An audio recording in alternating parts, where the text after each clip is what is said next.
And we are performing a scene from Summer and Smoke, which was Tennessee Williams' follow-up to A Streetcar Named Desire and made its Broadway debut in 1948. It takes place in Glorious Hill, Mississippi, just prior to the First World War. The play centers around a minister's daughter, Alma, and her next-door neighbor, the young Dr. John. John's hedonistic ways have brought them to the Moonlight Casino this evening, and though they have strong feelings for one another, their conflicting world views prevent them from furthering their relationship. The dramaturg from Roundabout Theater Company's recent production suggests that John and Alma were based on Williams's parents. His mother was the daughter of a preacher, and his father was a gambling, traveling salesman. Summer and Smoke was ultimately a flop compared to Streetcar, although there are many thematic similarities between Blanche and Alma. Despite the show's less popular following, it is yet another example of how Williams found a unique female voice through his suppressed homosexuality. What are you fishing in that pocketbook for? Nothing. What you got there? Oh, Those sleeping tablets I gave you? Yes. What for? I need one. No? Yes. Why? Why? Because I nearly died of a heart failure in your automobile. What was this to drive like that? A demon? Hey, Shorty, a bottle of Vino Rosso, and tell Shorty I want to hear them Yellow Dog Blues. Please give me back my tablet. You want to turn into a dope fiend taking this stuff? I said take one when you need one. I need one now. Sit down and stop swallowing air. When does the cockfight start? When does what start? They have a cockfight here every Saturday night. Ever seen one? Perhaps in some earlier incarnation of mine. You're going to see one tonight. Oh, no, I'm not. That's what we came here for. I didn't think such exhibitions were legal. This is Moonlight Casino, where anything goes. And you are a frequent patron. I'd say constant. And I'm afraid you must be serious about giving up your medical career. You bet I am. A doctor's life is walled in by sickness and misery and death.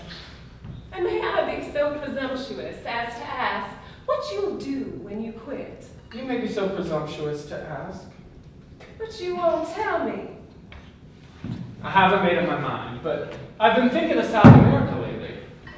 Oh. I've heard that cantinas are lots more fun than saloons, and that senoritas are caviar among females. Dorothy Sykes' brother went to South America, and he was never heard from again. You need to have a strong character if you're to survive in the tropics. Otherwise, it's a quagmire. You think my character's weak? I think you are confused. Just awfully, awfully confused. As confused as I am, only in a different way. Hee-haw, ho-hum. You used to say that as a child, to signify your disgust. Did I? Oh, don't sit like that. Why not? It makes you look so indolent and worthless. Maybe I am. If you must go somewhere, then why don't you choose a place with a bracing climate? Parts of South America are as cool as a cucumber. Oh, I didn't know that. Well, now you do. Oh, those Latins all indulge their senses and dream in the sun. You know who is crowned with most of the glory of this earth? The one who uses his senses to get all he can in the way of satisfaction. Self-satisfaction. What other kind is there? I will answer your question by asking you one. Have you ever seen or looked at a picture of a Gothic cathedral? Gothic cathedral. What about it? How everything reaches up.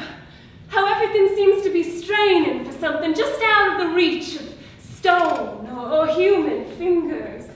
The immense stained windows and the giant arched doorways that are 5 or 6 times the height of the tallest man. The vaulted ceilings and delicate spires. How everything seems to be reaching for something just beyond attainment. To me, well, that is the secret. The principal back of existence. The everlasting struggle and aspiration for something more than our human limits have put in our reach. Who was it who said that? Oh, so beautiful a thing. All of us are in the gutter. But some of us are looking at the stars. Mr. Oscar Wilde? Well, regardless of who said it, it's still true. Some of us are looking at the stars. It's no fun holding hands with gloves on, Miss Alma. That can be easily remedied. I'll take the gloves off. Christ! Rosa Gonzalez is dancing in the casino! You hate me for depriving you of the company inside. Well, you'll escape by and by. You'll bring me home and come back out here by yourself. I've only been out with 2 or 3 young gentlemen at all seriously, and with each one of us, there was a desert between. What do you mean by a desert? Oh, large stretches of uninhabitable ground. Well, maybe you made it that way by being standoffish. I made quite an effort with 1 or 2 of them. What kind of an effort? Well, I would entertain them at first. I would sing and play piano for them in the rectory parlor. Yeah, with your father in the next room and the door half open? I don't think that was the trouble. What was the trouble then? I didn't have my heart in it. A silence would fall between us. You know, a silence? Yes, I know a silence. I'd try to talk, and he'd try to talk, and neither of us would make a go of it. The silence would fall. Enormous silence. Then you'd go back to the piano. I'd twist my ring. Sometimes I twisted it so hard that the band cut my finger. Then he'd glance at his watch, and both of us knew that the useless undertaking had drawn to a close. You'd call it quits. Quits is what we'd call it. I was rather sorry about it 1 or 2 times. But you didn't have your heart in it. None of them really engaged my serious feelings. You do have serious feelings. Of that kind? Doesn't everybody? Well, some women are cold. Some women are what is called frigid. You ought to give that impression. Under the surface, you have a lot of excitement.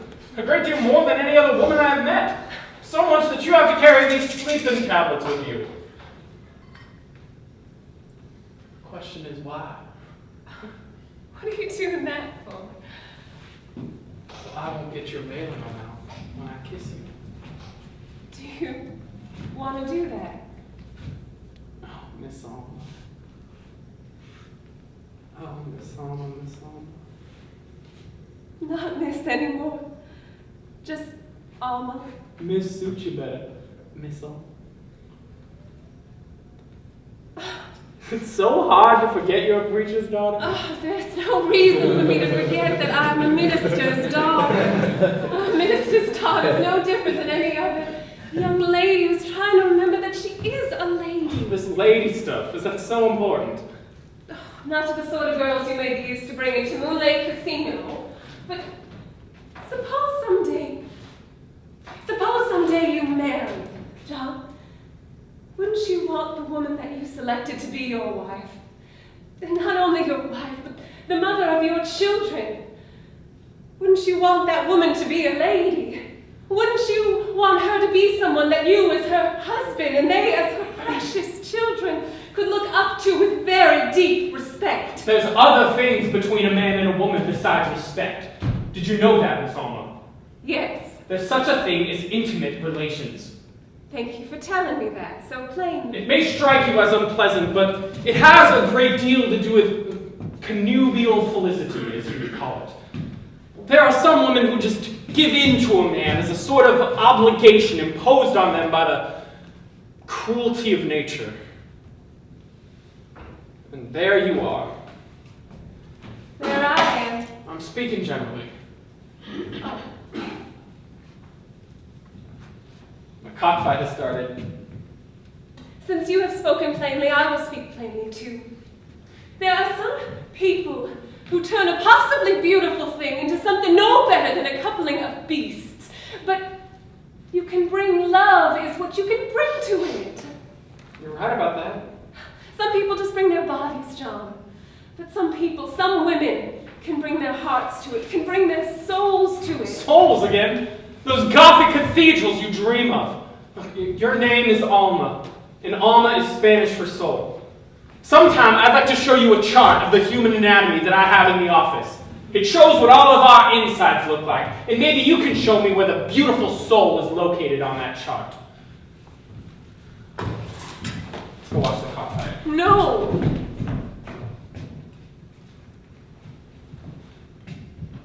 I know something else we could do. There are rooms above the casino. I had heard that you made such suggestions to other young women that you went out with, but I refuse to believe that such stories were true. What makes you think I would be amenable to such a suggestion? I counted your pulse that night in the office you ran out because you weren't able to sleep. When I was ill and came to your father for help. It was me you went to. It was your father, and you wouldn't call him. Fingers frozen stiff when I checked your pulse. Oh, I want to go home, but I won't go with you. I will go in a taxi. Boy! Boy, call a taxi! I'll call the train, Miss Alma. Taxi! You are not a gentleman! Taxi! You are not a gentleman!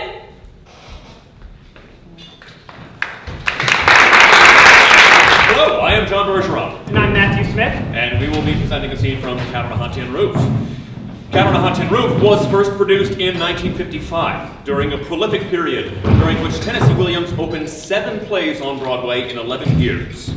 Cat, which earned Williams his second Pulitzer Prize, shows a large Southern family assembled for the 65th birthday of patriarch Big Daddy Pollitt. Centering on Brick, Big Daddy's younger son, and Brick's wife Margaret, called Maggie the Cat, the play peels away the numerous and interwoven lies the Pollitt family have perpetuated to avoid uncomfortable truths. Williams, an openly homosexual man, suffered abuse and denigration from his violent-tempered father. Alcohol and drug use became an escape throughout Williams' life. Elia Kazan, who directed the Broadway debut of Cat, would later say of Williams, "Everything in his life is in his plays, and everything in his plays is in his life." In Cat, former football star Brick has turned to alcohol, apparently in response to the suicide of his close friend and possible lover, Skipper. Aggressive masculinity is a recurring theme in Williams's work, as is the unavoidability of time. Brick's performative masculinity covers an uncertainty and insecurity about his sexuality. And even as the commanding Big Daddy waxes nostalgic, he refuses to accept that his time and life may be at its end.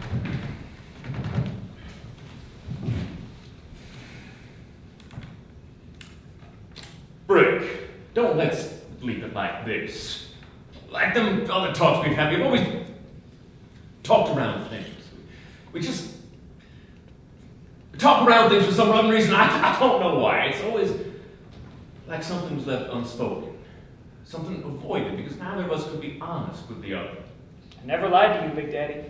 Have I ever to you? No, sir. Well, then there's two people who never lie to each other. We never talk to each other. We can now.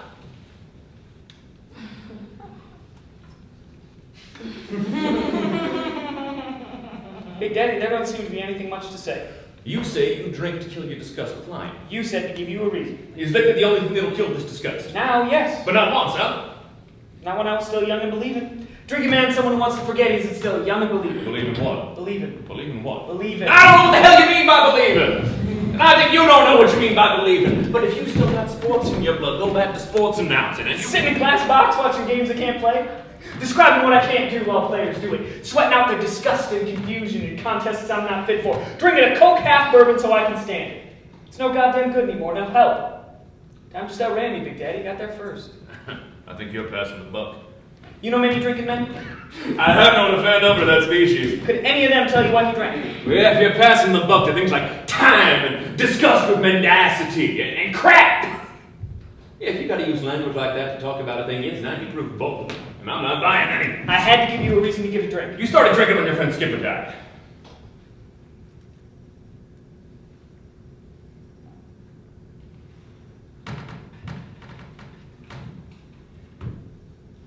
What are you suggesting?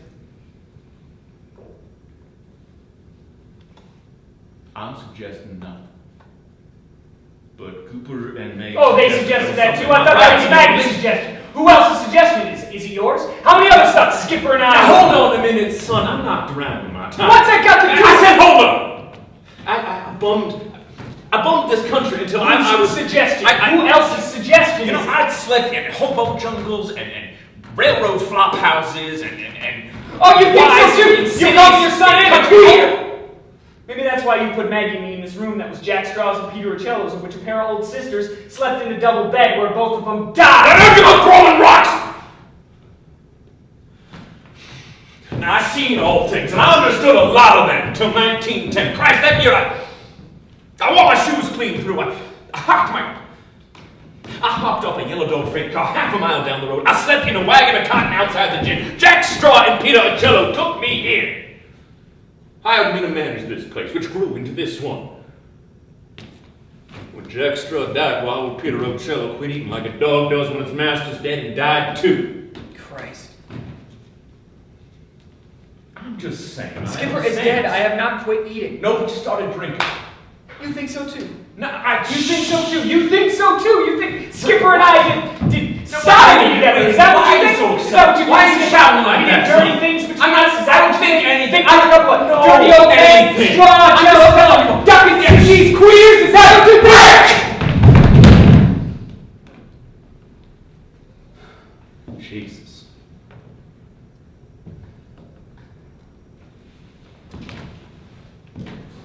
Give me your hand. No, I don't want her. Well, I want yours. Get up. Broken out in sweat. Get up here panting like you ran a race with Daddy! You shocked me. But Daddy, you shocked me talking so casually about a thing like that.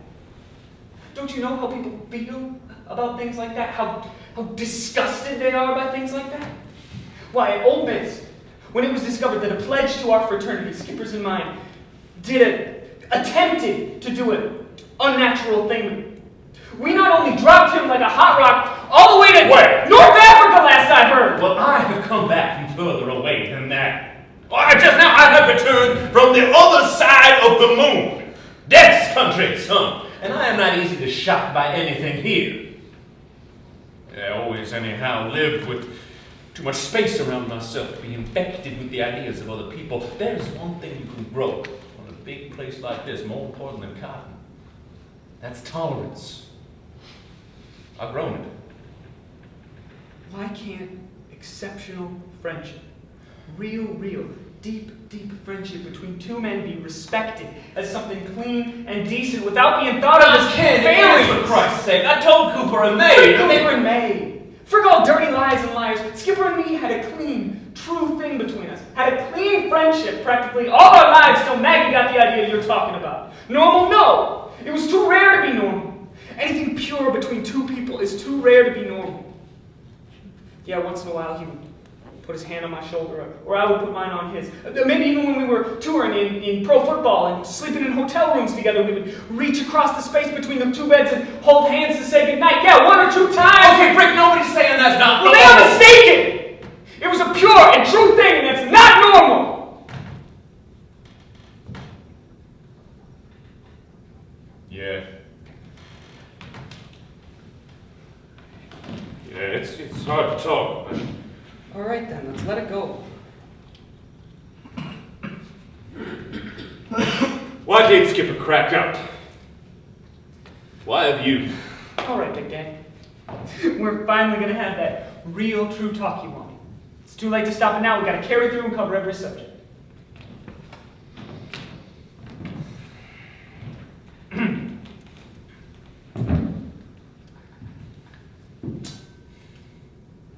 Maggie declares that Skipper and I went into pro football because we were scared to grow up. Wanted to keep on tossing those long, high passes that couldn't be intercepted except by time. The aerial attack that made us famous. So we did. We did. We kept it up for one season. We held it high, that aerial attack. But then, that summer, Maggie, she laid the law down to me. She said, now or never. So I married Maggie. How was Maggie in bed? Great. The greatest. She went on the road that fall with the Dixie Stars. She made a great show of being the world's best sport. She wore a tall bearskin cap, a moleskin coat, a dyed moleskin, dyed red, cut up all crazy. She would rent hotel ballrooms for victory celebrations, and then wouldn't cancel when it turned out defeat. Maggie the cat. Skipper, he had some fever come down on him, which doctors couldn't explain, and I got that injury. It turned out to be just a shadow on the x-ray plate and a touch of bursitis. I lay in the hospital bed, watched our games on TV, saw Maggie sit next to Skipper after he got hauled out of a game for stumbles, fumbles. Burned me up the way she hung on his arm like that. You know, I think Maggie was always felt kind of left out, because we never got closer than two people get together in bed, which is no closer than two cats on a fence humping. So she used this time to work on poor dumb Skipper. He was less than average student at Ole Miss. You know that, don't you? She poured into his mind this dirty, false idea that what we were was a frustrated case of that old pair of sisters, Jack Straw and Peter Rocello. Skipper went to bed with Maggie to prove it wasn't true. And when it didn't work out, he thought it was true. Skipper broke in two like a rotten stick. Nobody ever turned so fast to a lush or died of it so quick. Now, are you satisfied? Are you satisfied?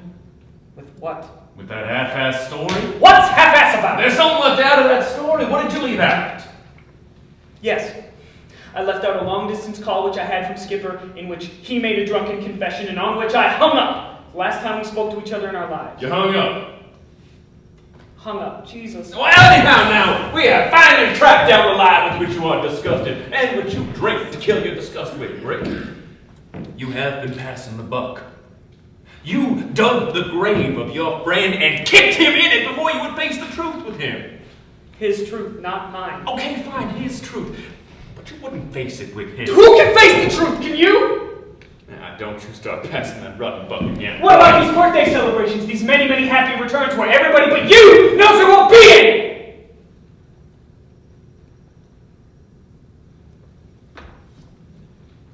Let's go out and... No. No one's going anywhere. What did you say? I don't remember. Many happy returns when they know there won't be any.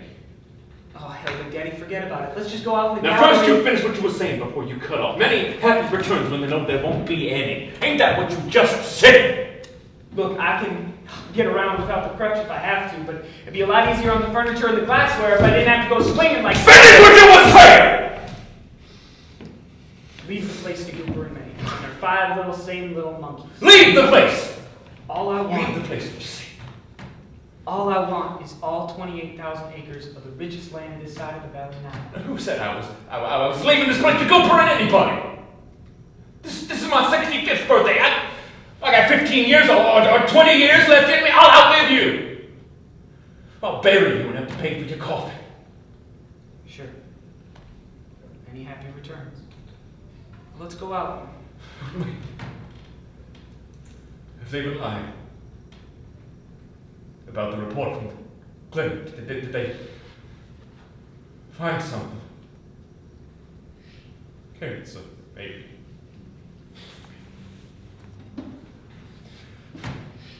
Mendacity is a system that we live in. Liquor's one way out, death's the other. Brick! Oh, hell, Big Daddy, my head don't work anymore, and I can't understand how anyone could care if he lived or died and was dying or anything, or whether or not there was liquor left in the bottle. So I said what I said without thinking. In some ways, I'm no better than the others. In some ways, I'm worse, because I'm less alive. Maybe it's being alive that makes him lie. Maybe it's me being less alive that makes me somehow accidentally truthful. I don't know, but we've been friends. Being friends is telling each other the truth. You told me, I told you.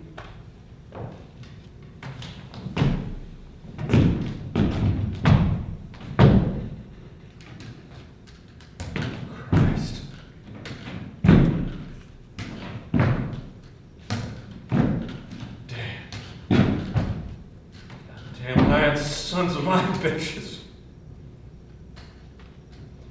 Hey. Hey, oh lions! Oh lions! Oh lions! Damn lions!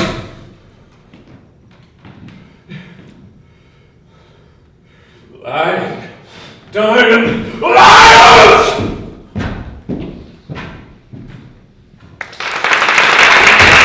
Williams. He wrote it in 1938. Not About Nightingales was inspired by the real-life Holmesburg prison strike in 1938, during which the prison warden scalded 4 inmates to death in a room filled with hot radiators, a heated torture chamber that they called Klondike. The warden's disregard for human life, as Williams portrayed it in this play, and the fact that the warden was never convicted for his murders against inmates of several minority groups, is relevant to modern times. We will present 2 scenes, none of which will be light, unfortunately, so it's going to be an evening of extraordinary scenes. Our first scene is between the prison warden and myself as inmate Jim, who has been tortured into complacency by the warden. After inmates complain that the prison food is unfit, the warden puts a number of prisoners into isolation as a warning to the others to not complain. Following this, Jim enters the warden's office after investigating prisoner morale.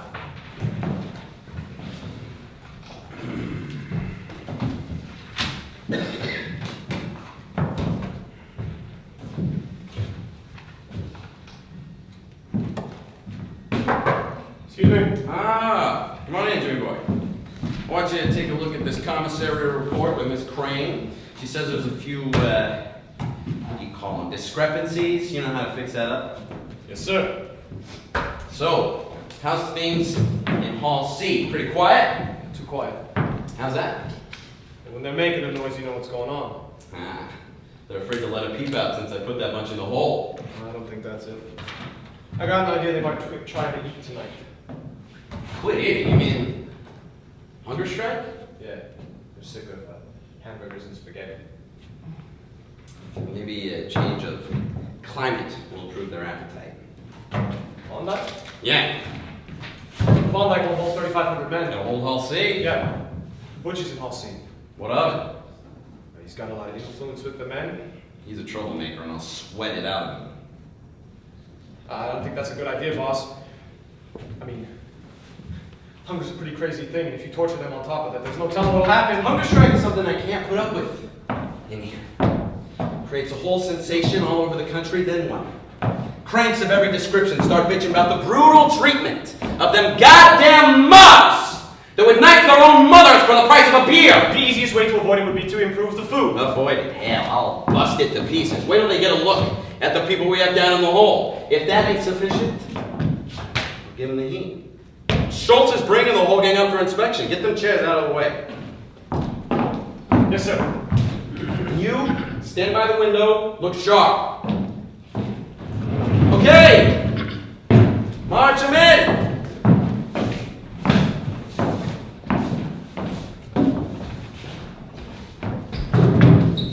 Nice looking group.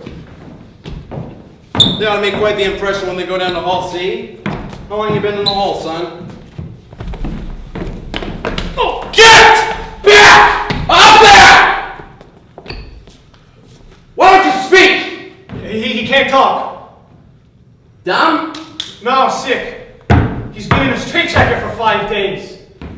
I think he needs 5 more. No, 60's not enough, sir. Who asked you? Nobody. Just thought you'd volunteer the information? Yes, sir. Maybe you'd like to take his place down there. No, sir. Then you better cut the cackle! Get him out! I'll check in on him again in the morning. Maybe then they'll appreciate good treatment.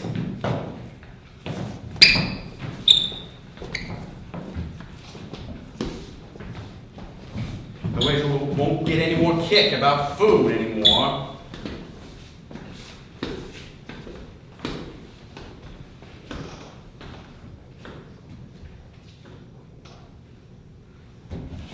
What's going on out there? I don't know, Holly just... Took a dive? Yeah. Smashed his head against the wall and broke it. Head or wall? Head. All right, cart him over to the sick house. Not the sick house. Dead? Yeah. Ollie! Why were you more careful? You could have prevented that. Give me one of them cards. Ollie! Top drawer. I'll fill it out.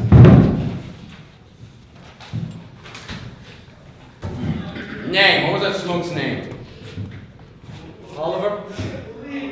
Oliver Jackson? Some special friend of yours? All the men liked Oliver. How old? 26? Color black. Sentence. 3 years? Charge. Stealing a crate of canned goods off the back of a truck. To feed his family. Larceny. Cause of death. Anything on his medical history? Negative. Stomach ulcers. Severe hemorrhages. She gave the boy last week. Bad cold, complications, pneumonia. What's going on out there? You're making a noise. Where's it coming from? Hall C? Halls A, B, C, D, E, and F. What are you bitching about now? You must have heard about Ollie. They liked him pretty good.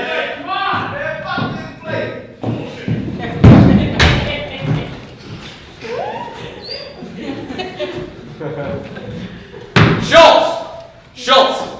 How are the pipes at Klondike? Get them radiators tested and ready for action. Yeah.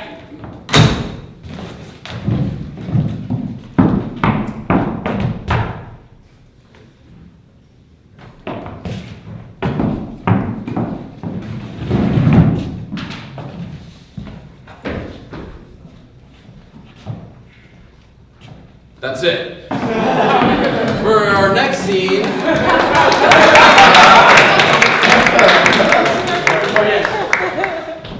Our next scene is set a few days later.